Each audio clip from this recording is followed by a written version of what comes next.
ശബരിമല സ്വർണ്ണക്കൊള്ളയിൽ 2019 ദേവസ്വം ബോർഡും പ്രതിക്കൂട്ടിലായതോടെ പ്രതിരോധത്തിലായി സർക്കാർ. ദേവസ്വം ബോർഡിന് പങ്കില്ല എന്ന വാദം തള്ളുന്ന നിർണായക വിവരങ്ങൾ 24 ഇന്ന് പുറത്തുവിട്ടു. സ്വർണ്ണപ്പാളി അറ്റകുറ്റപ്പണിക്കായി ഉണ്ണികൃഷ്ണൻ പോറ്റിക്ക് കൊടുത്തുവിടാൻ ദേവസ്വം സെക്രട്ടറി എസ് ജയശ്രീ ഇടപെട്ടതിന്റെ തെളിവും 24 ഇന്ന് പുറത്തുവിട്ടു. അതേസമയം ശബരിമല ശ്രീകോവിലിന്റെ സ്വർണ്ണ കട്ടിള കടത്തിയ കേസിൽ 2019 ദേവസ്വം ബോർഡ് അംഗങ്ങളെ പ്രതി ചേർത്താണ് പ്രത്യേക അന്വേഷണ സംഘത്തിന്റെ എഫ്ഐആർ. കൊള്ളയിൽ പങ്കില്ലെന്നും തന്നെ ഒറ്റതിരിഞ്ഞ് ആക്രമിക്കാൻ ശ്രമം നടക്കുന്നുവെന്നും 2019 Devaswom board president A Padmakumar പറഞ്ഞു. 6 ആഴ്ച കാത്തിരുന്നാൽ പ്രതികളെ SIT പുറത്തു കൊണ്ടുവരുമല്ലോ എന്നാണ് മുൻ ദേവസ്വം മന്ത്രി കടകംപള്ളി സുരേന്ദ്രന്റെ പ്രതികരണം.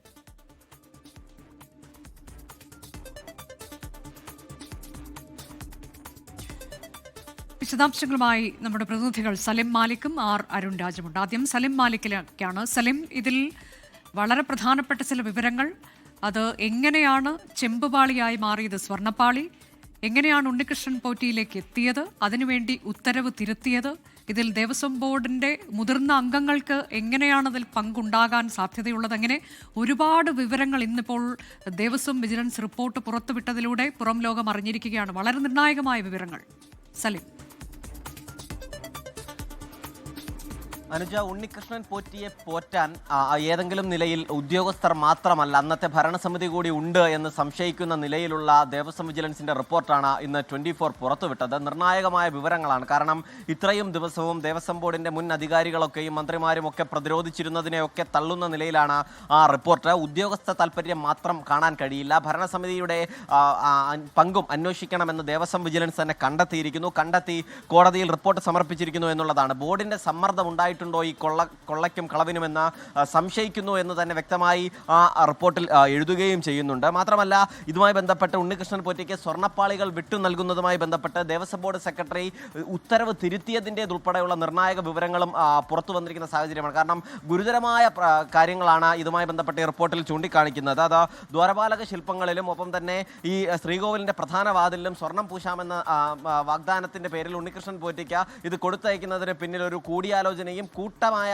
ഉദ്യോഗസ്ഥരുടെ പേരാണ് എടുത്ത് പറഞ്ഞിരിക്കുന്നതെങ്കിൽ പോലും അന്നത്തെ ഭരണസമിതിയെ കൂടി പ്രതിക്കൂട്ടിൽ നിർത്തുകയാണ് ചെയ്യുന്നത്. കാരണം നിയമവിരുദ്ധമായി ഉദ്യോഗസ്ഥർ ചെയ്ത കാര്യങ്ങൾ അവരുടെ മാത്രം പ്രേരണയിലാണ് എന്ന് കരുതാൻ കഴിയില്ല.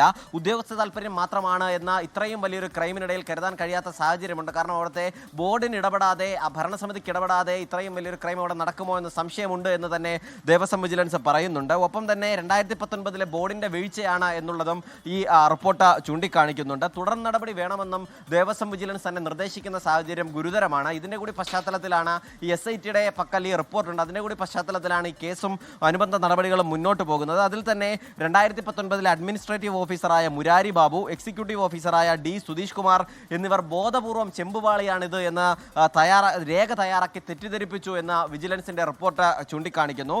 ഒപ്പം തന്നെ അതുകൊണ്ട് തന്നെ അതുമായി ബന്ധപ്പെട്ടുള്ള നടപടികൾക്കും ഈ ദേവസ്വം വിജിലൻസ് ശുപാർശയുണ്ട്. ഒപ്പം ദേവസ്വം ബോർഡിന്റെ സെക്രട്ടറി ആയിരുന്ന ജയശ്രീ ഉണ്ണികൃഷ്ണൻ പോറ്റിക്ക് പാളികൾ കൈമാറാനുള്ള ഉത്തരവ് തിരുത്തി നൽകിയതിന്റെ രേഖകളും ലഭിച്ചിട്ടുണ്ട്. ആദ്യഘട്ടത്തിൽ അതുമായി ബന്ധപ്പെട്ട് ഈ സ്വർണ്ണപ്പാളി കൊടുത്തുവിടണമെന്ന് പറഞ്ഞിരുന്നില്ല. പിന്നീടാണ് ജയശ്രീ ഇറക്കിയ ഉത്തരവിൽ ഉണ്ണികൃഷ്ണൻ പോറ്റിയുടെ കൈവശത്തേക്ക് അത് കൈമാറണമെന്ന ഉത്തരവ് തിരുത്തിയിരിക്കുന്നത്. അങ്ങനെ ഗൗരവ സ്വഭാവത്തിലുള്ള വിഷയങ്ങളുണ്ട്. ഒപ്പം തന്നെ അഡ്മിനിസ്ട്രേറ്റീവ് ഓഫീസർമാരായ S ശ്രീകുമാർ, തിരുവാഭരണം കമ്മീഷണറായ KS Baiju, RG Radhakrishnan, VS Rajendra Prasad, K Rajendran Nair എന്നിവർക്കെതിരെയും നടപടിക്കുള്ള ശുപാർശയാണ് ഈ റിപ്പോർട്ടിൽ പറയുന്നത്.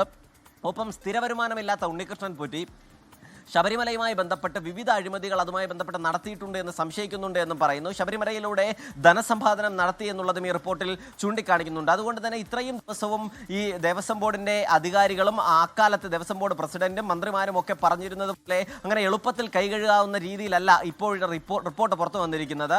6 ആഴ്ചയ്ക്കുള്ളിൽ തന്നെ ഈ വിവരങ്ങൾ പുറത്തു വരികയും പ്രതികളെ പുറത്തു കൊണ്ടുവരികയും ചെയ്യുമല്ലോ എന്നൊക്കെ പറയുമ്പോഴും അതൊരു മതിയായ പ്രതിരോധമായി മാറുകയുമില്ല. കാരണം അത്രയും ഗുരുതരമായ ഗൗരവമായ കണ്ടെത്തലുകളാണ് ദേവസ്വം വിജിലൻസ് തന്നെ കണ്ടെത്തിയിരിക്കുന്നത്. സ്വാഭാവികമായും SIT ഈ അന്വേഷണത്തിലേക്ക് വരുന്നതോടുകൂടി ശബരിമലയ്ക്ക് പുറത്തേക്കുള്ള ഇതുമായി ബന്ധപ്പെട്ടുള്ള കച്ചവടങ്ങളും ഇടപാടുകളും കൂടി പുറത്തു വരാനിടയുണ്ട്. അങ്ങനെയാണെങ്കിൽ കൂടുതൽ ഗൗരവത്തിലേക്കാവും കാര്യങ്ങൾ പോകുക. അങ്ങനെയാണെങ്കിൽ സർക്കാരിന് ഏതെങ്കിലും നിലയിൽ ഇതുവരെ തീർത്ത പ്രതിരോധം മാത്രം കൊണ്ട് മതിയാവുമെന്നും തോന്നുന്നില്ല. അനുജ, ലോകത്തെവിടെയായാലും ഏത് സമയത്തും 24 വാർത്തകളും ഓഗ്മെന്റഡ് റിയാലിറ്റി പാക്കേജുകളും എക്സ്പ്ലെയിനറുകളും വിശദമായി കാണാൻ ഞങ്ങളുടെ YouTube ചാനൽ നിങ്ങൾക്ക് സബ്സ്ക്രൈബ് ചെയ്യാം.